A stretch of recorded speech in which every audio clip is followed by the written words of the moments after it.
ఆ కేటగిరీస్ చేసుకోవాలి. ఈ ఉమ్, కేటగిరీస్ చేసుకున్నప్పుడు ఏ ఏజ్‌లో వచ్చిందన్నది చూస్తే వాళ్ళకి ఆ ఏజ్ ప్రకారంగా ట్రీట్మెంట్ జరుగుతుంది. ఓకే. అండ్ అరుగుదల అనేది మోస్ట్ కామన్ అండి మన ఇండియన్ పాపులేషన్‌లో. బహుశా మనం కింద ఎక్కువ కూర్చుంటాం కాబట్టి ఓకే. అలాంటివి ఉండొచ్చు. సో, దానికి స్టేజెస్ ఉంటాయి.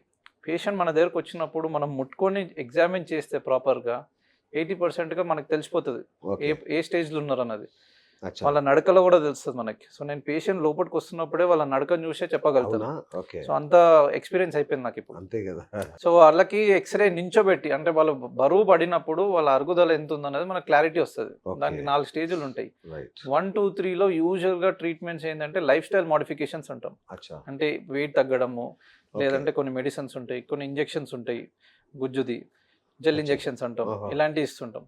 స్టేజ్ 4 ఒక్కటే మాత్రం బోన్ ఆన్ బోన్ అంటే పైన బొక్క, కింద బొక్కకి తాకుతుంది అని అర్థం. ఓకే. ఇది తాకుతున్నదంటే కార్టిలేజ్ అంతా పోయింది. పోయింది. పొర్ర అంతా పోయి బోన్ తాకుతుంది కాబట్టి వాళ్ళకి సివియర్ పెయిన్ తప్పదు. అది ఉంటది. ఉమ్. అలాంటి వాళ్ళకి అది ఇంకా ప్రొలాంగ్ చేస్తే బెండ్ అయిపోతుంటది. ఓ.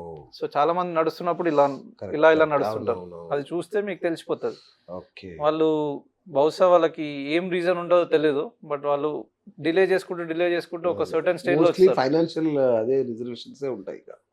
ఫైనాన్షియల్ అనుకుంటాము. బట్ వాళ్ళకి ఫియర్ అనేది ఉంటది. ఆ. సర్జరీ అనే వర్డ్ Correct. తీసుకొచ్చినప్పుడు జనరల్‌గా నిజం. పేషెంట్స్‌కి ఫియర్ అనేది ఉంటది. బట్ దేనివల్ల ఫియర్ అవుతుందన్నది కూడా వాళ్ళు మనకు చెప్తే దానికి మనం చెప్పగలుగుతాం ఓకే. వాళ్ళకి. ఓకే. ఓకే. సో అట్లాంటివి. Right sir. అంటే ఇప్పుడు దీనిలో పార్షియల్ నీ రీప్లేస్మెంట్ అలాగే ఫుల్ నీ రీప్లేస్మెంట్ ఉంటుందా? యెస్ అండి. ఆ. సో ఇప్పుడు చాలా మంచి ప్రశ్న అండి ఇది. ఇది Sure. ఇంకా అవగాహన లేదు జనాలకి. అవును. ఓన్లీ నీ రీప్లేస్మెంట్ అంటే టోటల్ నీ మొత్తం రీప్లేస్మెంట్ ఒకటే తీసేస్తారా? చేస్తారు అవును. అనుకుంటారు. అవును. మొత్తం తీయడం ఏమి ఉండదు. బేసిక్‌గా పార్షియల్ నీ రీప్లేస్మెంట్ అంటే ఏం లేదు. దీనిలో నేను ఇది రోబోటిక్స్ చేస్తా ఏదైనా కాబట్టి చూపిస్తారా సార్? యెస్. సో పార్షియల్ నీ రీప్లేస్మెంట్‌లో ఏమవుతది అంటే ఇది మోకాలు గదా! సార్. సో ఈ మోకాల్లో పార్షియల్ నీలో ఏమవుతదంటే ఓన్లీ ఈ భాగం ఆఫ్ ద ఒక Okay. భాగం మాత్రమే అరుగుదల ఉంటది. అచ్చా. అండ్ మిగతా అంతా బాగుంటది. Okay. So 80% of the joint బాగుంటది. ఓకే. ఆ 20% ఏదైతే అరిగిపోయిందో దాని వల్లే నొప్పొస్తది. ఓకే. సో అలాంటి వాళ్ళకి రోబోటిక్స్ యూజ్ చేసి మనము ఓన్లీ ఈ భాగం okay. Partial partial replacement. Okay. So only ఈ భాగం ఒక్కటే మార్స్తాం. 80% ఆఫ్ ద జాయింట్ నార్మల్ ఉంటది. Cool. ఇంకేం టచ్ చేయం. ఓకే. సో వీళ్ళకి ఏంటి అడ్వాంటేజ్ అంటే డే 1 నుంచి ఫుల్ కాన్ఫిడెంట్ గా అక్యూరసీ తోటి నడుస్తారు. అంటే Okay. నాకు ఏం అవ్వలేదు అన్న దాంట్లోనే ఉంటారు వాళ్ళు. ఓకే. ఓకే. ఎందుకు అంటే 80% ఆఫ్ ద జాయింట్ నార్మల్ ఉంది వాళ్ళకి. అవును. సో మనం కొత్తగా చేసినా కూడా ఏం తెలియదు. అవును. బట్ టోటల్ నీ రీప్లేస్మెంట్ ఏమవుతుంది అంటే ఈ భాగము మోకాలు చిప్ప కూడా అరిగిపోతుంది. ఓకే. సో ఇలాంటి వాళ్ళకి టోటల్ నీ రీప్లేస్మెంట్ అంటే చాలా మందికి వచ్చే డౌట్ ఏంటంటే టోటల్ నీ రీప్లేస్మెంట్ లో ఈ భాగం కట్ చేసి కొత్తది వేస్తారు అనుకుంటారు. అవును. అవును. అలా ఏమి ఉండదండి. చిన్న భాగం పొర్ర ఏదైతే పోయిందో ఆ పొర్ర మాత్రమే తీసేసి దాని ప్లేస్ లో వేరే ఇంప్లాంట్ పెడతాం. సో బోన్ కట్ అనేది మినిమల్ ఉంటది. ఓకే. సార్ ఇంకొక డౌట్ చాలా మందికి ఏంటంటే ఈ పార్షియల్ నీ రీప్లేస్మెంట్ చేస్తే అది సక్సెస్ కాదు ఆపరేషన్, ఏదో అప్పటి వరకు చేశారు మళ్ళీ మొత్తం చేయాల్సి వస్తుంది అని ఒక అపోహ కూడా ఉంది చాలా మందికి. లేదండి. ఇప్పుడు పార్షియల్ నీ రీప్లేస్మెంట్ లో first and foremost category okay.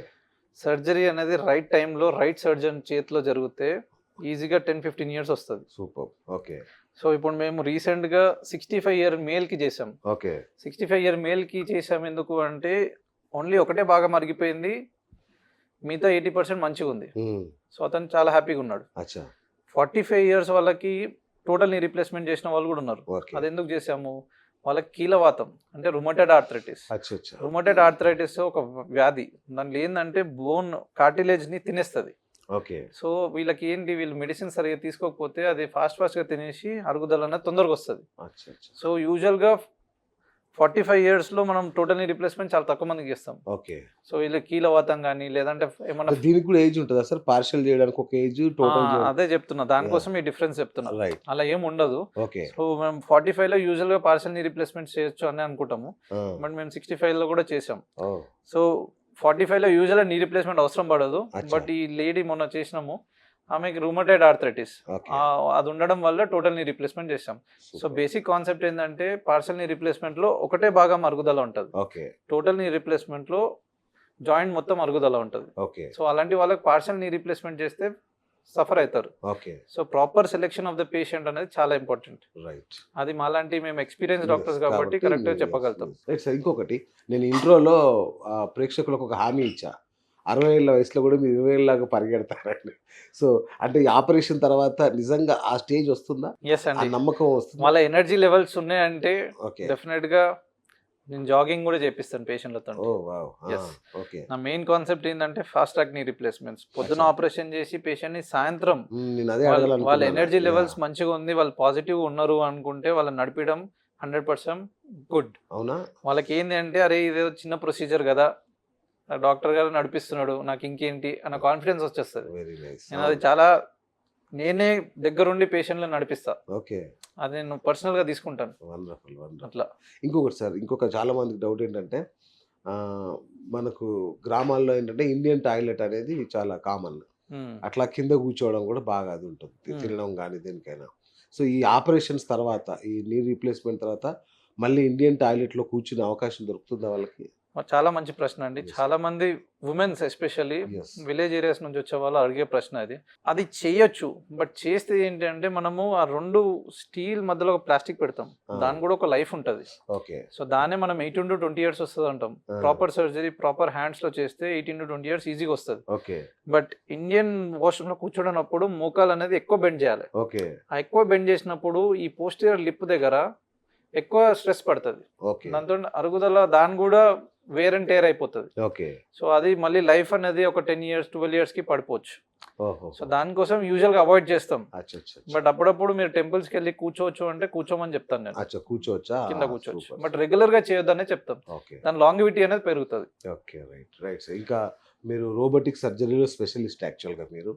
So, అయితే చాలా మందికి ఒక డౌట్ ఏంటంటే, ఈ రోబోటిక్ సర్జరీ అనగానే డాక్టర్ గారు ఉండరేమో, రోబోట్స్ వచ్చి చేస్తాయేమో అనుకోని, అంటే ఇది చాలా సిల్లీ క్వెషనే కావచ్చు. అవునవును. అంటే కొంచెం ఇంకా గ్రామాల్లో ఉండే వాళ్ళకి కూడా అవగాహన రావాలని ఈ ప్రశ్న అడుగుతున్నాను. ఆ! సో, ఎప్పుడైనా రోబోటిక్ కూడా సర్జరీ అంటే ఏంటి అసలు యాక్చువల్‌గా? ఎప్పుడైనా రోబోటిక్ చేయలేదండి. Okay. Robotic is a sophisticated machine.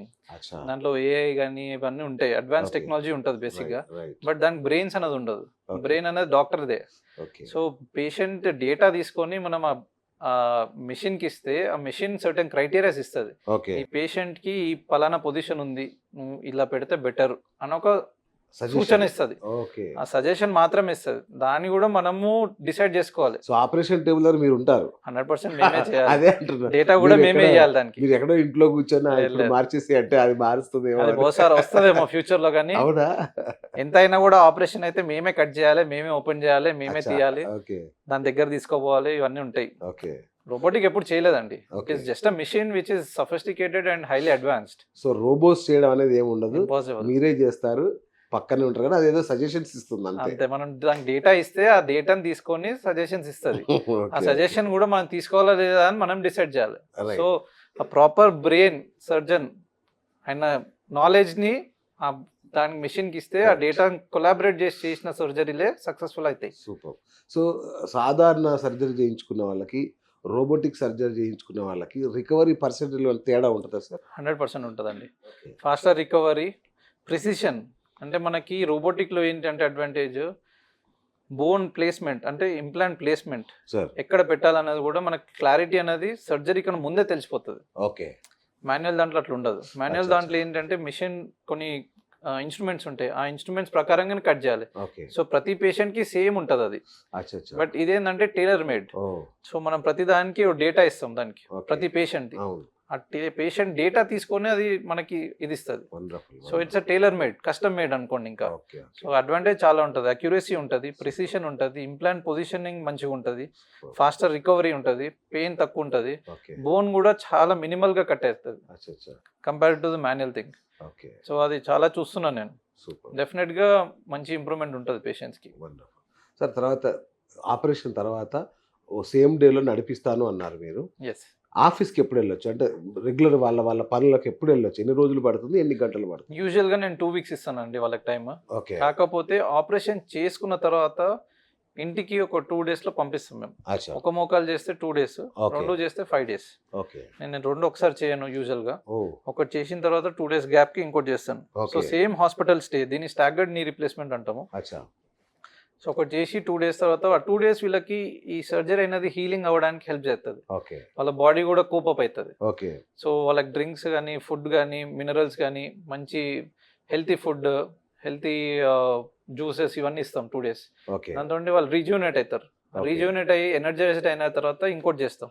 Okay so ఆ 2 days గ్యాప్లో కూడా వీళ్ళని నడిపించడము, ట్రైనింగ్ ఇవ్వడము, ఎక్సర్సైజ్ చేపించడం అన్నీ చేపిస్తుంటాం. ఓకే మళ్ళీ నెక్స్ట్ 2 days ఇంకోటి చేసిన తర్వాత అచ్చా 2 మోకాలతో నడిపించడము ఇవన్నీ చేసేసి 5th day వాళ్ళని ఇంటికి పంపించిన తర్వాత ఫీమేల్స్ అయితే నించోని కుకింగ్ అలాంటివి చేసుకోవచ్చు, ఓకే ఇంటి వర్క్ పనులు చేసుకోవచ్చు. బట్ బయటికి వెళ్ళడం మాత్రం 2 weeks టైం ఇవ్వాలి. 2 weeks ఈ 2 weeks లో ఏం చేస్తామంటే వాళ్ళకి చాలా మంది అడిగే ప్రశ్నకి ఈ 2 weeks లో అగ్రెసివ్ ట్రైనింగ్ ఉంటుంది. ఓకే ఎక్సర్సైజ్ చేయాలి, స్టెప్స్ ఎక్కడం దిగడం నేర్చుకోవాలి, ఓకే వాళ్ళ కాన్ఫిడెన్స్ లెవెల్ పెంచుతాం. రైట్ 2 weeks మనకి ఎందుకు తీసుకుంటామంటే వాళ్ళు ఈ 2 weeks లో ఎంత చేస్తారన్నది వాళ్ళ ఫ్యూచర్ డిసైడ్ చేస్తుంది, ఓకే ఎంత ఎంత మంచిగా నడవచ్చు అన్నది. సో మా టార్గెట్ ఏంటంటే వాళ్ళు ముందు పెయిన్ స్టార్ట్ అయ్యే ముందు ఎట్లా నడుస్తుండే చక్క అలానే నడిపించడం, ఓకే ఆ లెవెల్కి తీసుకుపోవడానికి 2 weeks టైం తీసుకుంటాం.